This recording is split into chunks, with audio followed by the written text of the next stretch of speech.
Welcome to Ask the Expert, a daily series from 8:30 a.m. to 9 a.m. to help small businesses. Ask any questions in the comments or use the hashtags QBATE on Twitter. If you need any more advice, join the official Intuit QuickBooks SMB community group on Facebook. Accountants and business experts are on hand 24/7. During this live session, we'll be running a poll, so please do engage with the poll and we'll reveal the results at the end.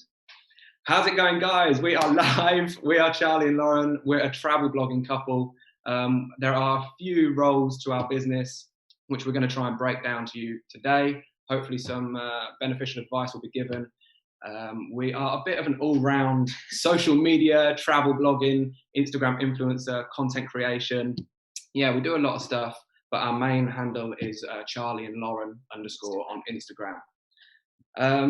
We should just start from the beginning. Where do you want to take it from? So we started out to go traveling, backpacking in June 2017. We just started out really with a passion for photography, travel. We took pictures of each other, landscapes, all things like that. And we really kind of taught ourselves photography. Yeah, pretty much. So as we went along, we started taking pictures of ourselves together in photos, and we noticed this went really well on Instagram. So we kind of developed a feed of it, didn't we? Yeah, basically like Lauren said, in 2017 we packed up, we saved a load of money and we went backpacking through India, staying in hostels and documenting our travels on Instagram and writing little diaries on our travel blog, just on a website, as many people do. And then about 2 months into our travels, we had no real business plan. We had no real aim of what we wanted to do or where we wanted to go. We were just backpacking our way through Asia with the hope of eventually making it to New Zealand and probably settling in and getting a job down there somewhere. And yeah, about 2 months into our travels, we picked up on the Instagram stuff that rather than taking photos of me on my own or me taking photos of Lauren, and we were also putting like destination and landscape photos in there, we noticed that the photos of us as a couple went even better than the other stuff. So naturally we decided to kind of come closer to the camera, take a few more photos of ourselves and see how add more personality. Yeah, add a bit more personality and colour and see how well it would go on Instagram. Naturally it got more likes, it got more engagement. So that's the kind of thing we just rolled with. That built a bit of an audience. And I remember, I think the first thing happened at the 2-month stage. We were at the south of Kerala in India, and a hostel contacted us and said, hey, we've seen your profile on Instagram, you're doing great stuff. We had about 20,000 followers at the time. Do you want to stay in our hostel for free in exchange for some promotion on social media? And obviously being broke backpackers, we were just saving as much money as we could. We were like, this is amazing. We were only spending like $1 or $2 a night or at most on accommodation in India. And we said, wow, if we can save some money and get some free accommodation to take some photos, that's ideal. So that happened. One thing led to another. Next thing we know, there was like a really nice hotel contacted us, asking us if we would stay there and do the same thing. And I think it was after that first accommodation stay in this like luxury hotel, we sat down and really had a talk about it and said we could make this into something. We've got worth. Yeah, we've got some kind of power. We've got a following where companies need that kind of exposure. So we realised that we were needed for like marketing for different businesses, and so we did sit down, didn't we? Yeah, we had to sit down and make a business plan. Basically, yeah, with no previous experience, we knew nothing about marketing. Like we'd literally just been working odd jobs, saving money and traveling. So like I'd worked as a roofer, Lauren was working as a waitress, and then we'd done a bit of work in childcare. So we'd just done like odd jobs to get a bit of money, travel, odd jobs, travel. So then, yeah, we sat down, kind of evaluated the situation and said, okay, let's pitch out some emails. Let's really put some stuff together and go as far as we can with this thing. So we carried on traveling with our savings, and we just emailed like loads and loads of companies. Yeah, we made like we googled templates for like made a media kit, so it had like our statistics for our Instagram reach on there, everything that a company could want to kind of see the like return on. Yeah, exactly, return on investment. So we made a media kit. We made like a rate card. We started putting together ideas of how to advertise our brand and almost, build into more of a brand rather than just a couple of taking photos on Instagram.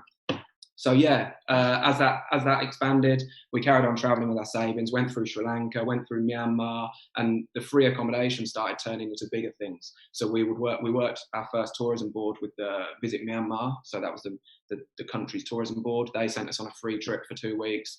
And again, it was like, what the hell? We've just been staying in accommodations, like $1 hostels, and now we're traveling. Everything was paid for, and it was incredible. And then that just expanded. We went on through to the Philippines, to Bali, and it was in Bali that we really settled down. We said, okay, we've been going day by day, churning out content, hustling everything out. Let's sit down and really see what we can do with this, and make it a bit more professional, and also claw some money back in, because all this free trips and free stuff was great. But as a business, obviously the financial gain is the end result, and one of the biggest priorities. And so, also our savings, what we saved from back home, were running quite low as well. So we were kind of thinking, look, we need to start earning some money now. And we realised what exposure we could give to companies. So yeah, we thought, right, let's start getting some money out of this. So now the pitches started going like, okay, if you give us $200, if you give us $300, we'll advertise your dress on our Instagram, advertise your handbag on our Instagram, and companies were lapping it up. So we would go bigger and better. A good friend of ours once said, if you get the same pitch accepted 3 times in a row, you need to up your rate. So that's kind of how we grew. We grew our Instagram and started charging more and more for collaborations. The collaborations went from small local companies to big global businesses, and now we're at the stage where we're working really well with it. We've worked with companies like Emporio Armani, Groupon, Lufthansa. Honestly, it's beyond us how we managed to get this far, but we're literally getting paid to travel the world.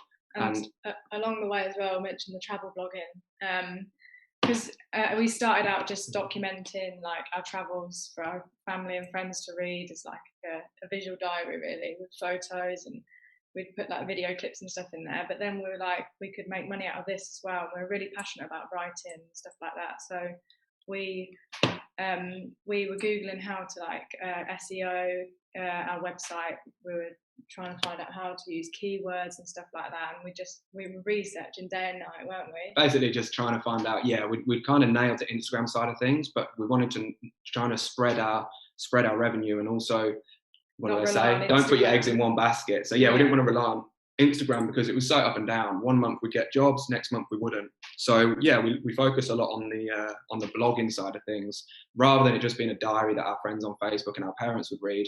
We realised that what would people actually really clock into on our website, and it was travel guides. So that's another massive part of our business is basically when we go to a destination, rather than writing just our experience that no one's really that interested in, we would write the things that people need. So how to get there, how much it costs, how much it is to enter, and what it looks like. We write a little bit about our personal experience, but basically give people all the information on a waterfall, on a trek, on a certain destination that they're going to search in Google and hopefully land on our website. And then through our advertisements and affiliate links, we make money like that. So that was our main mission as well, to get money on the blog. And then we initially wanted ads in there, but you needed a certain amount of traffic per month. So we worked on that, and we published it on our Instagram all the time, on our stories, and that brought traffic to our blog. And it's kind of just grew from there. The more we researched and pushed it, then it grew, didn't it? We finally got ads on our blog and affiliate links, and we got our first bit of money we made on the blog, and it was so exciting, and literally, it just pushed us to keep going. So that's pretty much us in a nutshell. Don't want to ramble on too much. We should probably get into some questions soon, but that's us in a nutshell. That's what we do. It's been a crazy 3.5 years. 3.5, yeah. Our Instagram is @CharlieandLauren_. We've got the website, which is wanderersandwarriors.com, and we're just trying to expand and do different things all the time, as well as upping our passive income. We get into some questions. I feel like I'm just rambling on about it. Right, here we go. We've got some questions here. First question up. David from Facebook Messenger. How you doing, David? Hello, both. How do you come up with fresh ideas for your blog and when creating content? Creating content, we're at a stage now where we take photos of whatever we're doing throughout the days. Because obviously during lockdown and being at home, we would probably just bake a cake in the kitchen and sit on the work and create a fancy thing in the kitchen. Or if we go on a trip to, I don't know, say if we go camping, we'll get a picture in front of the tent and create a blanket or a picnic scene. And we just try and get creative everywhere we go.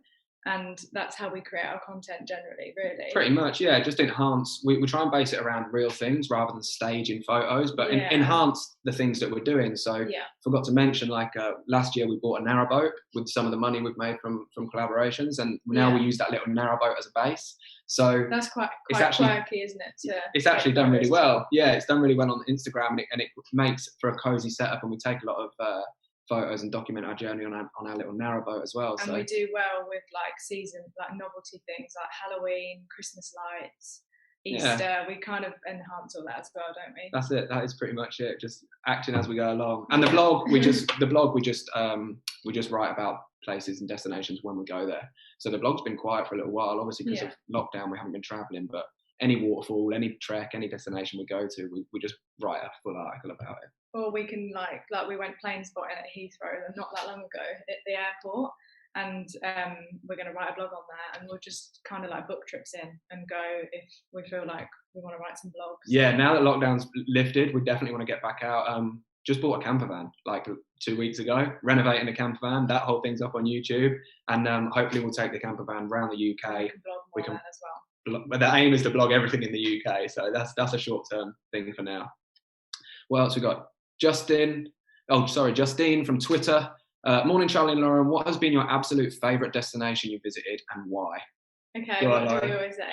We always say the Philippines, purely because everywhere you turn there's a smiling face. They're so welcoming, the people, and it's just like utter paradise.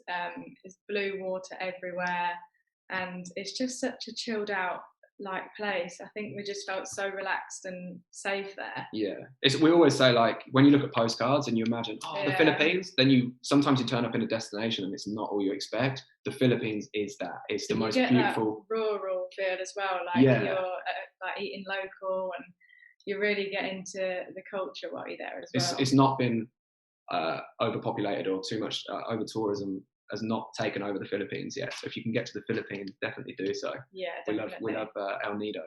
El Nido's our favourite. What else have we got? Chrissy from Instagram DM. Hello, this has been really interesting so far. What would you say is the best thing about being self-employed? I guess people always say be your own boss. Yeah. Because you can pick up and take off where you left off, and we are pretty much working all the time, and we choose to do that. But I think another thing is keeping hold of the creativity. Yeah, just being able to do what you want when you want, but being able to do exactly what you want. Like, you can choose, if we don't want to do that job, or we don't want to take that photo or visit that destination, we don't have to, you know? So being able to, just the freedom, the complete freedom to go where you want, when you want. It's been a blessing. And being able to work together has been incredible. It was our hobby in the first place as well, and that's why it's so enjoyable, because it's not like we had to start something we didn't really enjoy. We're really passionate about it, so we enjoy it all the time as well, so that's pretty easy as well. Yeah, the business has literally just developed from a hobby, hasn't it? Yeah. And we're always very appreciative of that. Definitely. For sure. Next question, where are we looking? Jess from Twitter. Yeah. Go on, Loza. We're a small business and looking at influencer marketing. Would you ever promote a brand you like because it's environmentally friendly, for example, without being paid? Absolutely. Sometimes, like for us, it relates to the last question, actually. It's another good thing about being your own boss. Yeah. We can work with who we want, when we want, and there's no one written rule like we have to work for this amount of money, or we won't work unless we get this. Sometimes, we have small companies approach us, or local companies, and we absolutely will give them some free exposure, purely because we like the look at them, we like to support that, we want to support them.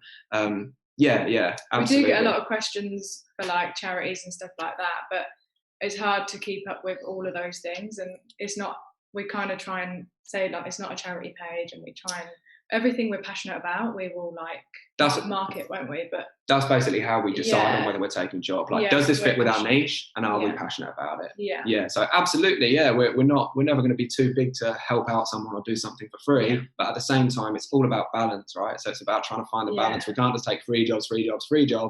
At the end of the day, it's a business, and we've got to make some money. So the balance is something we're always trying to work out, not just on that side of the business, but we'll ever get fully a hold I on don't it. think anyone ever really truly nails a balance. We Yeah. speak to it. I was speaking to my friend the other day saying about he works as a train driver and trying to get that balance, you know, between personal life and work life is so hard. And then especially he was saying in our kind of role and in our business, our personal life Where does it is start our and business. stop? Yeah. Like, how do you switch off? So we'll be Yeah. working some days, taking photos and writing blogs, and then we'll say, okay, let's switch off and watch a Netflix Or movie a date tonight. night. Let's have a like that as date. well. Let's have a date night. And then it gets to the date night, and we're like, oh, this is beautiful. Should we take a photo? Or Yes. this looks great. Let's record it. Let's put it on our stories. And Yeah. it is very hard, but at the same time, we love it. We enjoy That's it. our So it's not passion as really well, it's yeah. not a chore. You know, if something looks photogenic or aesthetically pleasing, we just let's take a photo of it and share it with the people that Yeah. want to see it. So yeah, that's another good thing. It never really becomes a chore, but we do need to learn to get that balance and try and switch off sometimes. Yeah, I think so. It's tough. It's tough. Where were we? Ria from Facebook Messenger. Good morning. How do you find working and living together? Do you find a good balance? Oh, okay. You kind of just answered that, really. Yeah, I think together though, a lot of people say, do you ever argue and how do you find working together? And we would never be able to work as a couple, but we've kind of found do all right. our paths in what we do. Like I'm the photographer and edit the photos. I say you do the emails, you organise jobs, and you do send invoices and media kits and stuff like that. So we've kind of found our path. So in that sense, we get on really well. But I'd say the only time we clash is when you've got an idea for a photo, I've got an idea for a photo, and it's but we kind of just have to work together and understand and respect each other, really. Definitely, yeah. I was just going to say that in terms of the roles, we can both do both things, but it's important to, although we don't have anything written down and strict and not too strict on it, we do kind of have roles. We have unwritten roles where Lauren does that side and I do that side, but if need be, we can switch it over. Yeah. And then what was the other thing you said? The second part? I was going to say something about that as well. I can't remember now. Okay. Where are we? Ava Bradley from Facebook Live feed. What would you say is the best technique to start focusing on to expand your business if it's feeling stagnant? That's a good question. You're always online researching, aren't you? And we're in a lot of Facebook groups, like blogging Facebook groups, and there's always new stuff going on there. So join Facebook groups to whatever your business is, or I think there's a massive community out there for whatever you do, because there is for us, isn't there? So and so is like, this is down lately, you should try this software, or you should. I think there's many tips in Facebook. Absolutely, groups. Keeping ahead of the game, and from other people. Keeping fresh is normally to keep fresh is like switching something up slightly. So it normally goes two ways. It'll either be like take a break for a week and come back refreshed, or completely switch up the thing. Like we've just recently picked up YouTube and we've been having a go at that. We've actually taken a month off Instagram after giving that whole spiel about it. A little media break. Yeah, we're just having a little media break. Not completely switching off from the business side of thing, but just looking into different avenues, having a little go at YouTube, enjoying renovating the camper van. Just trying different things. There's always ideas ticking, Definitely recommend Facebook groups. So find your Facebook group. Your niche as well, there's a community out there. That's a huge thing as well, to remember that you're not alone in it. Sometimes, like, especially for us, we'll sit on the narrowboat and something will get you down, or you'll feel a bit overwhelmed by something, or something's not doing so well. And then open up to your community. Open up and build a community around you. So whether it's a Facebook group, whether it is your followers on Instagram, like we're so lucky to have such a loyal, supportive audience that will say, we're feeling a bit like this at the minute, guys. And then, not that you need it, but they'll give you that little G up. They'll give you that little boost, and it reminds you that we're just human. Everyone's human. You have down days, you have up days. So just ride it out, and it all comes back around, Where did we get to? Joe from Facebook Messenger. I'm soon planning a big trip around Europe on my own. I'm hoping to document my travels in a blog style. Do you have any tips for packing before I leave, or any essentials? Okay, packing tips. We just literally, I'm a minimalist. Well, we're both very minimalistic. We base ourselves on a narrowboat. Just what we need, and that only. Yeah, my main thing is electricals. So organise it into electricals, clothing, and then essentials like toiletries and stuff like that. I think as long as you've got your power bank, I guess if you're blogging and documenting it, your camera, a spare battery for your camera. Obviously, or your documents, you could get a wallet or your documents in one place. I think, don't overpack, because it's just stuff you One don't thing- need and you won't end up using. Yeah, one thing we've seen too many people overpack, and they've got too much gear because they don't want to leave it at home, and they're worried that they're going to forget something. But just remember, as long as you've got your essentials like your wallet, your passport, your phone, you can buy anything you need out there. Yeah. If you forget your trunks, if you forget your flip-flops, you can pick up all that stuff whilst you're traveling. Even adapters you can get out there. It's always good to take an adapter for where you're going, like for the plug sockets. But yeah, we always do a quick check, and I say, right, essentials. Have we got passports? Yes. Have we got camera and our work and photography equipment? Yes. Then we're good to go. We have all electricals in one bag, and then we just carry our little bag. And I'm usually responsible for that one. And then Lauren does all the clothes. I do all the clothes. What did we do? We just done Joe. Oh, questions are flying. Jazz from Instagram DM. How much time do you spend engaging with followers versus content creation? That is a great question. So in terms of engaging with followers, we actually, when we post, we usually post at 6 p.m. Every evening. Obviously, before this little media break, we post at 6 p.m. And when we're like getting comments through after it's just been posted, we reply to every single one. And then before we post the next day at 6 p.m, we'll check over the last post's comments, and we'll make sure we've replied to every single one. So we'll try and keep on top of the engagement and make sure everyone gets a reply. And also through the DMs, we reply to every single DM message, because we want it to be personal, and we don't want to just like bin off messages. And absolutely. I think one of the biggest, that's not really answering the question, but off topic quickly, one of the biggest parts of our success is how relatable we are on social media.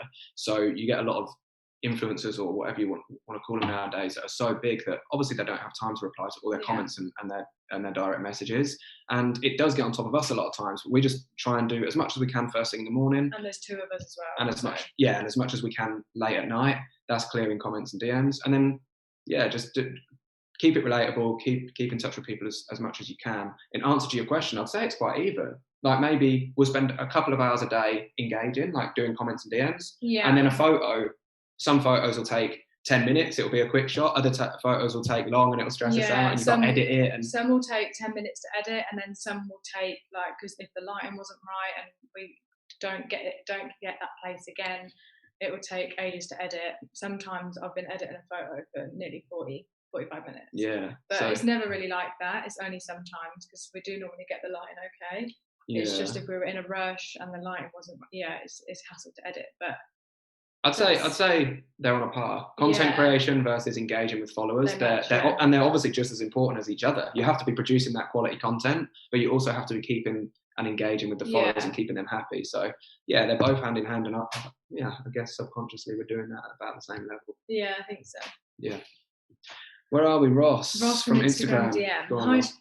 Hi, Lauren and Charlie. Do you look for brands to work with, or is it that they mostly approach you? How does the process work? So we generally get contacted by companies, and then if we're having like a dry patch, we will reach out to a few companies. But usually the work we do is where people have approached us. Yeah. And I guess that's through Instagram, through a post reaching a high number of people. So that's why it's important to stay active and keep your content getting pushed out there. It changes at what stages you're at as well. So as we are growing larger, that more companies are approaching us now. But at the beginning, pump it out, make a pitch and pump it out. You got to get your name out there in front of people, and your email and your contacts, everything out there. Absolutely. Right, we're running out of time. Let's try and smash through a few more questions quickly. Nick. Is it Nick? Nick from Facebook Messenger. Hi guys, do you have any tips for building a following on social media? How did you get to the point where you have a large following today? Engage, keep it organic. My number one tip. Posting. Yes. Okay, let's run through. Keep it organic. Don't force it. Engage with other people doing similar things and build yourself a little community, and stay consistent. Work out your best posting time. Use the correct hashtags. Don't overdo the hashtags. Reply to your followers. That's the main thing. Yeah. And consistency is key. Post daily if you can, without forcing not very good content. And also pick a niche, because if it's all over the place and you're not really like people will come through and they're like, what is this page? Like, is it absolutely? Is it selling furniture? Is it a travel couple? Is it like, pick a niche and also make sure it's as aesthetically pleasing as possible, so that someone comes through to your page and they're like, I have to follow this page. I can't leave without never knowing it again. Like, make sure they follow. So there are feed organizers that you can download on the app world, Android or iPhone. Some are Unum. We use Unum, don't we? UNUM. It's like you can plan your pictures way in advance, so you can see your whole grid for 9 squares. And I think that's really important, so that the feed looks, aesthetically pleasing. Grab them and keep them. Yeah. Good morning. Oh, sorry, Rochelle from Twitter. Good morning. Is there any country you haven't been to yet where you'd love to go? Country? Oh, well, New York is the destination. Yeah, it's my dream to go Charlie's to New dream York. is to go to New York. And I don't know why we haven't been yet. We always say this, but we've been all the way across the other side of the world. New York's not that far. Country? Go on, what's your number one? We always say Maldives and Japan. I Japan. really want to go to Japan, just because people say it's a culture shock, but the other way. So just everything's so modern and like high tech, and I think I really want to experience that. Japan, I'm expecting something big from Japan. Yeah, and little cafes and stuff. I'm really excited to go to all the little cafes in Japan. Quick one, Fern from Facebook Messenger. Hey, I'm wanting to go into freelance work and do something similar to what you guys have been up to. Do you have any tips when getting started? It depends what kind of freelance work you're going into, but if it's Instagram, like we said previously, how to keep engaged and nail your niche and just keep pumping it out. Consistency. Outwork all the opposition. That was our mentality in the first place. Just outwork, out hustle everyone. If they're putting out content, we're going to put out better content. We're going to put out more content, etc., etc. And if it's like photography, going into outreach to companies, whether it's hotels, whether it's restaurant chains, outreach to anyone who could possibly want photos, doing for website banners, for their brochures, for anything. So you can just any company that needs photography for marketing, you can outreach to. And just send 200 emails. If you send 200 emails, you're going to get one reply. Back, If you send 5 emails, you're not going to get a reply. You might not get a reply. All right, we're wrapping it up, guys. The poll results are in. Sorry that we rushed through the last few, but hopefully it's been beneficial. The poll results are in. We asked you, what is your primary social media platform? And 67% of you voted YouTube, compared to 33% on Instagram. Okay. Wow, we're on the wrong platform. I thought people would say Instagram. I thought. Well, we've started up YouTube, so we'll make sure we give that a good go. Go follow us on YouTube, Charlie and Lauren. There's a lot of there's actually a great narrowboat tour. If you want to see our little narrowboat base, our little tiny home, there's a great tour on there. And there's a lot of work on the camper van series going on. So Charlie and Lauren on YouTube. If you're not following us on Instagram, at Charlie and Lauren _. For now, we're going to have to wrap it up. Hope you have enjoyed this little talk. Any more questions, get through to us on Instagram. If you have any questions, please get in touch with the QuickBooks support team, or you can send us a DM on Instagram. Our handle is Charlie and Lauren _. Coming up on Ask the Expert tomorrow is Alex Schlagman, founding partner of SaveTheHighStreet.org, which supports and empowers local high street businesses and community champions across the UK. The movement was launched in August 2016, and last year had over 25,000 supporters. A reminder that if you need any more advice, join the official Intuit QuickBooks SMB community group on Facebook.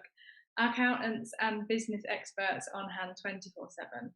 Guys, thank you so much for tuning into our live webinar. We've really enjoyed interacting and answering all your questions, and we hope you all have a beautiful, beautiful day.